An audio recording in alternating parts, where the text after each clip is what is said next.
हिते अव्हांखे ॿुधायूं त कराची में गुम थियलनि जी बाज़ियाबीअ बाबति सिंध हाई कोर्ट जी में ॿुधणी थी आहे, जिथे पुलिस पारां अॻु भराई रिपोर्ट पेश कई वई आहे। पुलिस औरत समेत 3 ॼणनि जो पतो लगाए वरितो आहे। पुलिस अदालत खे इहा आगाही ॾिनी। पुलिस रिपोर्ट में जणायो आहे त मोहम्मद इकबाल, साइमा बीबी ऐं शाहनवाज़ पुलिस खे घुरबल हुआ। एक भेरो ॿीहर अव्हांखे आगाह कयूं पिया। कराची मां ख़बर आहे, गुम थियलनि जी बाज़ियाबी बाबति सिंध हाई कोर्ट में ॿुधणी थी आहे। पुलिस पारां अॻु भराई रिपोर्ट पेश कई वई। पुलिस औरत समेत 3 ॼणनि जो पतो लगाए वरितो आहे। पुलिस अदालत खे इहा आगाही ॾिनी। रिपोर्ट में जणायो आहे त मोहम्मद इकबाल, साइमा बीबी ऐं शाहनवाज़ पुलिस खे घुरबल हुआ। अहम ख़बर खां अव्हांखे आगाह करे रहिया आहियूं। गुम थियलनि जी बाज़ियाबी बाबति सिंध हाई कोर्ट में ॿुधणी थी आहे। पुलिस पारां अॻु भराई रिपोर्ट पेश कई वई। पुलिस औरत समेत 3 ॼणनि जो पतो लगाए वरितो।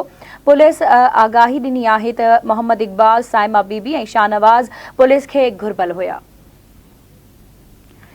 तफ़सील मालूम कंदासीं आवाज़ जे रिपोर्टर शहज़ाद जलबानी खां। जी शहज़ाद, कहिड़ा तफ़सील आहिनि ॿुधणी जे हवाले सां आगाह कजो।